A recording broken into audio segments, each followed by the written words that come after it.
L'ancien vice-président du Parlement européen, Alejo Vidal-Quadras, a déclaré dans une conférence à Paris le 7 février « Cinquième point.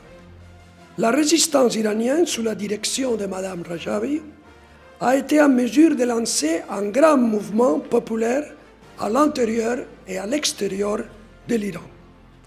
Un exemple est le rassemblement annuel à Paris tous les mois de juin où près de 100 000 Iraniens venus des 5 continents s'y joignent. Sixième, Mme Rajavi a été aussi en mesure de créer une campagne internationale massive en faveur de la résistance et de liberté pour le peuple de l'Iran. La conférence d'aujourd'hui est juste un exemple.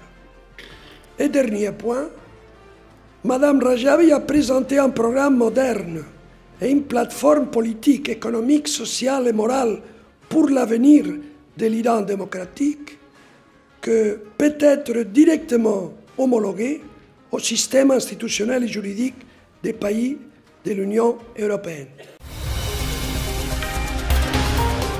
Les opposants iraniens au camp Liberty, près de l'aéroport de Bagdad, ont protesté contre la profanation du cimetière des martyrs de la résistance iranienne au camp d'Ashraf par des éléments du régime des Mollahs.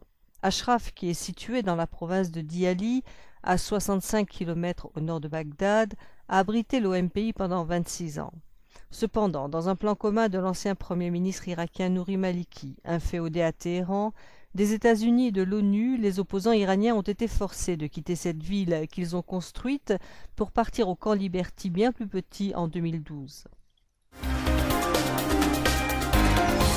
Deux mollahs de haut rang de la ville de Qom ont déclaré que les femmes ne pouvaient pas chanter en Iran. Nouri Hamedani et Makarem Shirazi, dans leur prêche à Qom, ont protesté contre la sortie d'un album où figurent des chansons d'une femme. Le régime des mollahs est fondé sur la misogynie et la répression des femmes. Cette nouvelle a été rapportée par l'agence officielle Tobnok le 4 février. Lors du procès du premier adjoint d'Ahmadinejad, à l'époque où il était président, des révélations ont été faites sur 170 députés du régime iranien ayant touché des dessous de table pour un total de 4,5 milliards de dollars. Dans les luttes intestines entre les factions au pouvoir, cet adjoint d'Ahmadinejad a été condamné à 5 ans de prison.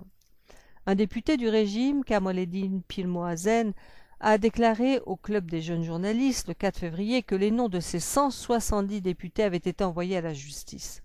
De son côté, Haddad Odel, un confident de Khomeini, a essayé d'enterrer le scandale en disant que Khomeini ne voulait pas viser d'autres personnes dans cette affaire.